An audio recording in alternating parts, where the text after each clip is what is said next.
What's up, guys? Sub-Zero here, back for another VOD review today with our final VOD review of PBE before patch 16.6 goes live. It's been a while, a lot of just people, all these regionals players prepping on PBE, which has given us a very developed patch. Only -1 days into it, a lot of meta, already discovered. But I mean, I feel like the other thing that, has to be noted about this patch is everything that everyone is saying is that this patch is absolutely fantastic, that is incredibly flexible, that there are all these different lines that you can play, that you can cap out your board so many different ways, that you can, play all of these different openers. Once again, it's TFT. The meta is not absolutely perfect, but especially for a regionals patch into a worlds patch, I think the meta looks amazing. And there are just so many more lines that we even need to look at. So we start off with an early Alawi here. This is actually a new change that isn't actually that relevant because we have the Twisted Fate here, but you can see we're slamming items onto Alawi here to unlock Graves. This is one of these unlock changes where you don't actually need a Twisted Fate to unlock Graves anymore. You just need a Bilgewater unit. This means, if you get a GP from Orb, a Nautilus from Orb, you can still play that 3 Bilge pretty reasonably here. We get Blood Offering, Heavy as the Crown, Trade Sector here. I guess I would just default Econ, Trade Sector. Don't hate it. Blood Offering, probably, definitely not. Heavy as the Crown. Not really sure where you go from Heavy as the Crown, but I mean, we have an upgraded front line, so that would be the upside for that. He's looking hard at Heavy as the Crown here, and yeah, he does actually reroll Trade Sector, and he's gonna grab the Heavy as the Crown. I mean, I must imagine this goes onto the Twisted, or I guess, yeah, it's just gonna go into the Zoe for now, who's gonna be our +1 that we play on the board, because she's gonna do more work than the TF. Okay, Heavy as the Crown, Zoe is our start here, and we'll see what line we truly want to play from this spot. Whenever you take a Heavy as a Crown, you're usually thinking about, okay, I want to play a board that's very front to back, that is a very beefy front line, so that whatever unit I put this Heavy as a Crown on can, survive forever. The obvious example last set was what, Jinx Mundo Reroll, or Kale, Heavy as a Crown Kale, with the giant Zac front line, right? That was, for people who didn't play last set, GG's. We do, though, pick up a Bruiser, and we do end up just fitting Bruiser onto this board here, just because usually when you are playing around Bilgewater, especially in the spot here where we have an Alawi 2 with a Sunfire, you do want to be fitting Bruiser your +1, because without it, your front line is pretty vulnerable here, and we opt to end up to doing that here. We just play the Bruiser on our board. We do take a loss there, I don't think because it's like, truly weaker, but just because we fought somebody really strong, and then we rotate into another strong board here. Stars are born with the upgraded Shadow Isles units from Tartaman here, so we'll have to see how Tartaman does, because I know this is a line that the Wasian actually doesn't like very much, and yeah, he thinks about holding some 3 costs here, then, especially after losing there, says, I must make 10 gold or else my life is gonna suck here. All right, going into Carousel here, gonna kind of be forced to take Chain Vest here, which, I don't know, not really my favorite. I guess you could make Crown Guard here. I would really love to make something like maybe like a Gwynsu's as a damage item that would scale really nicely with the extra AD from Heavy as a Crown. But we weren't able to get the bow off Carousel, so we're kind of forced into taking this, which, like I said, not my favorite pickup here. Wow, I'm actually really surprised that we go for this level here on a 2-loss streak here, which says, you know what, I'd like to kind of repair my win streak here. Quick Striker is, once again, talking about attack speed, scaling up this AD and AP from Heavy as the Crown. This is attack speed for my Twisted Fate here, so it's the strongest board that I can play. Maybe I'll even farm up some extra Bilgewater stacks this way. So I could see it. He is also holding onto these extra Alawis to keep the dream alive for the Bilgewater Rise. We've seen this in the past. Should be even easier to play this patch because Rise is an easier unlock, Volibear is an easier unlock, Thomas Kench is an easier unlock. Obviously, you still need to make it to 9 for the Rise, but everything else is very easy to unlock. So I could definitely see Bilgewater Rise. It seems like when you make everything unlockable, people can just play everything, and man, I am pumped to see what ladder looks like for the first few days, what regionals looks like in a few days. That is going to be absolutely insane. Pick up Shen2, but he's actually going to field the Mundo over the Shen2 because we want to hold on to this potential Mundo pair here. Could also be maybe some direction to what we're playing, some kind of like Bruiser frontline along with this stuff. Could be Ionia. I don't actually remember what Ionia was this game. I'm sure we checked it early. I guess it wasn't anything to write home about, but yeah, a little not like not something that looks like we're playing towards too aggressively here. And yeah, we are actually going to dig here a little bit, try to find maybe a Twisted Fate too. Don't find anything, so we do end up just holding on to a lot of pairs here, which kind of blows. Items wise here, I mean, you must start making stuff here. The thing is, like, I mean, I was looking at Gunblade just to kind of like provide you healing with the Heavy as the Crown. We make Vow as the frontline item, and we're just going to hold these items for a little while longer. It means we can't make anything like a Shojin if we did want to truly play into Bilgewater. But, I mean, Shojin TF, obviously, not the best slam. And not the best items, any of these. I mean, it can't be Feed the Flames. You know, Care Package, good enough. Exile is quite solid as well.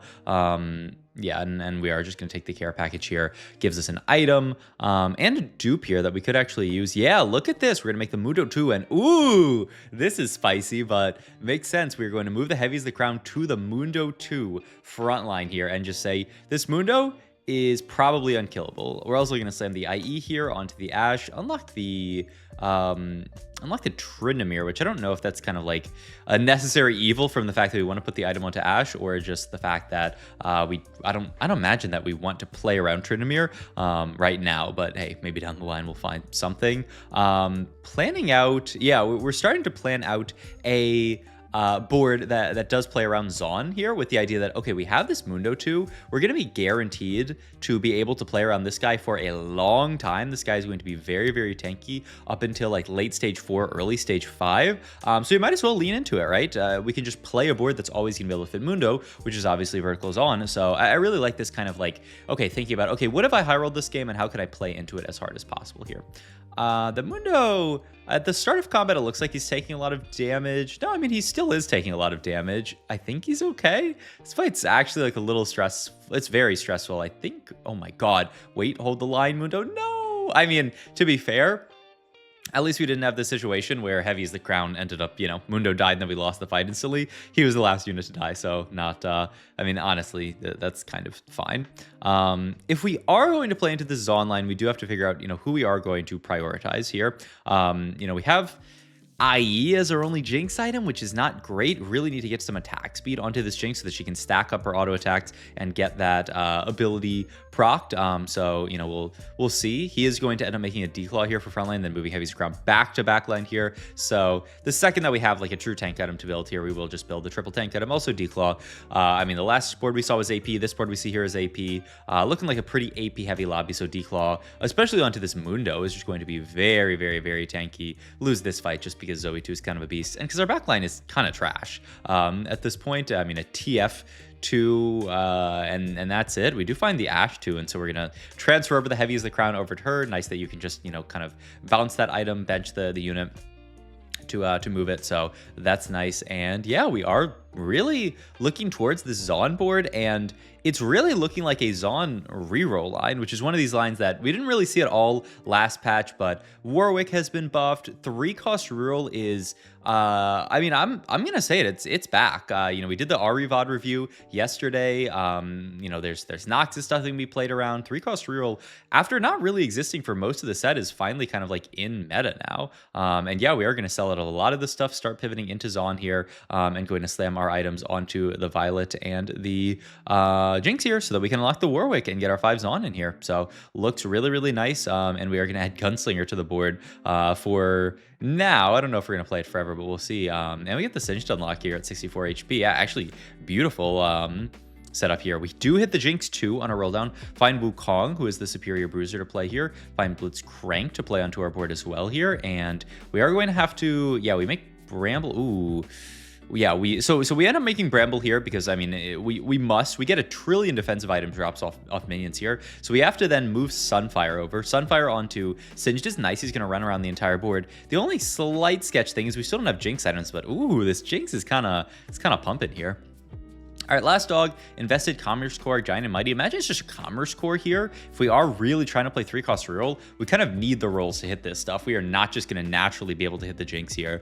Oh, he's trying to think is invested going to be more gold here? I can't imagine that it is. I feel like Commerce Core must be better here. I mean, you could do the math, or you could just do the vibes. And the vibes is that this should be better. And yeah, I mean, look at this. We're almost 2 Jinx 3 here. This is the upside to taking this, is now we are 2 Jinxes off of Jinx 3. You would not get that if you were sitting a million rounds waiting for the invested to proc. So good stuff for us. Mundo still very tanky on this board. And yeah, just a 5 Zaun Jinx Mundo reroll line. Once again, just something that really had not seen the light of day until this patch. 1 Jinx off, I think you can definitely dip to 40, and we hit! Oh my god, that's huge here. Okay, new question. Are we interested in just going straight to 8, or do we want to sit on 7 and look for Dr. Shmundo 3? Because we're still a ways away, only 5 Mundos. These are always the questions.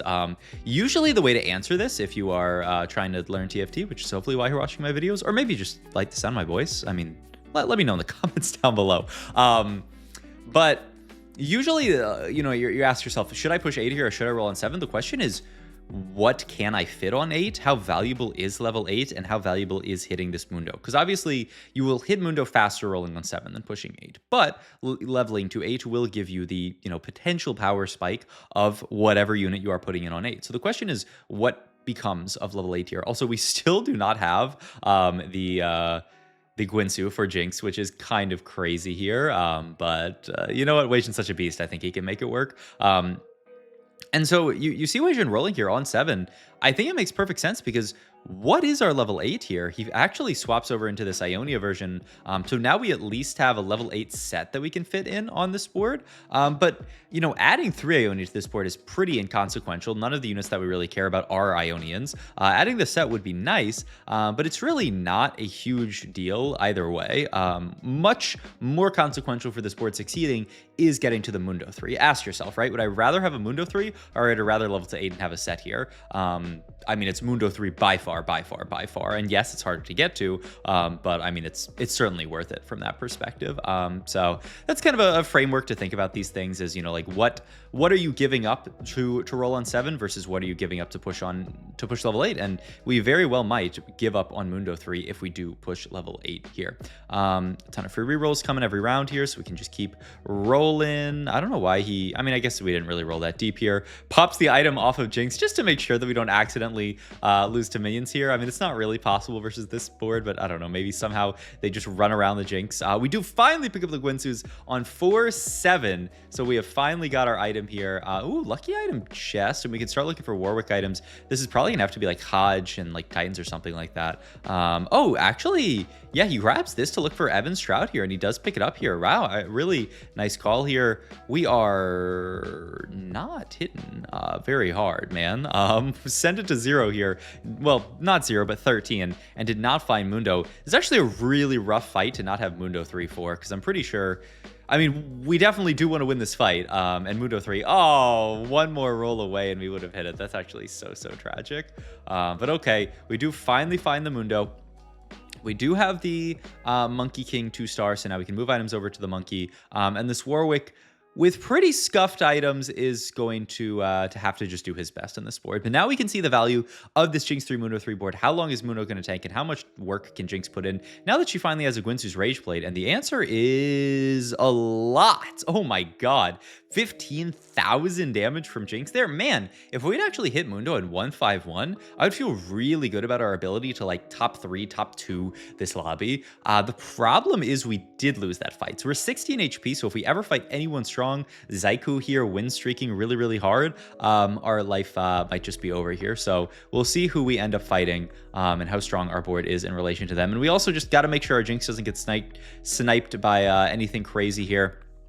Mel Medarda, I guess, would have the ability to snipe her, but probably fine. The Shimmer infused effect, I guess, gives a little bit of DR, so that'll help her survive some stuff. You just got to make sure that there's not a random, I don't know, Akali player in the lobby. I don't know. It seems like Akali is not very popular, so probably not. Warwick item here would be QSS, I would think. Oh, he's actually just gonna grab the GS here, huh? I mean, obviously Titans is the preferable, unless we're moving items around, like GS to Jinx and move IE up to, I mean, IE up to Warwick. We do level for the Jhin here, get him in here. And yeah, we're actually just gonna move the IE over to the to the Yunara here. Okay, well, I kind of hate this, the fact that we have a 2-item Warwick and a 1-item Yunara here. It's really not better to just throw... I mean, I low-key... But I mean, I can never disagree. I mean, he's Wasianiverson, but I'm surprised that he doesn't think IE is just better on the Warwick here as a 3rd item. Consolidating items, usually a very good thing to do in TFT. Also, we find the Jhin here, who is going to be even better in the set because he gives Gunslinger for our Jinx here. So our traits end up working out really, really nicely in this kind of Ionia, Warwick, Jinx reroll variation. And we get top 4, by the way. Maybe not celebrating that enough. This game was looking kind of doomed when we didn't hit that Mundo, but we've actually been winning every single fight since we've made it to the Jinx 3. This Jinx 3 with the Crown of Demacia, with, you know, the Mundo 3 as well, backing her up, is looking monstrous here. And yeah, the Yone goes to backline, but on the other side, and look at this Jinx, just 23,000 damage, clearing everybody, and it's all of a sudden a top 3 here. Oh my god. Yeah.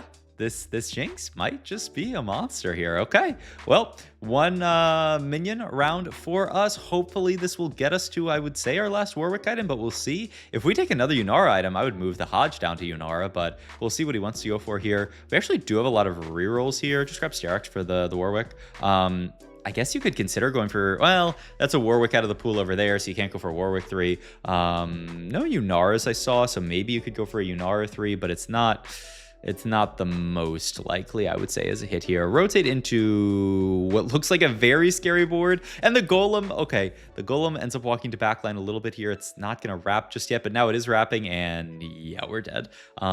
What's the board that we lost to there? Also, just free little tech from Wasianiverson here. I'll show that right after this. So we end up losing to this kind of like Mel Flex stuff. This is such a cool Mel Flex board because it's Mel Shadow Isles Flex, because Shadow Isles is now a flexible trait here. So they're just, they're playing a pretty generic Mel package of the Mel and Bessa plus the Swain here, and that links up nicely with stuff like Seraphine. But then he's got Loris Thresh Ornn here, links up the Ambessa with the Kindred here, has Rise on this board. What are our traits on this board? It's Pilt, Noxus, Shadow Isles. Whoa, wait, and then just Fiddle in as a 3rd Vanquisher. This is a pretty good guy on the board. This board looks kind of sick from Horo X, actually. But, I mean, just goes to show the kind of cool stuff that you can cook on this patch. And here, a free Wasian... This is his openers? Yeah, I mean, Cyan into LeBlanc makes sense. Demacia opener, unlock Ori is nice. Demacia Rise seems cool. Oh, maybe we should do a Demacia Rise VOD review. I haven't done one of those yet. Okay. Yasuo into Yone, we've talked about this. Bilge opener into Bilge. Makes sense to me. All right. Hope you enjoyed this video. If you did, please like, comment, and subscribe. Check out my Twitch and Metafy. All my links down below, and I will see you guys in my next video. Thanks for watching, as always.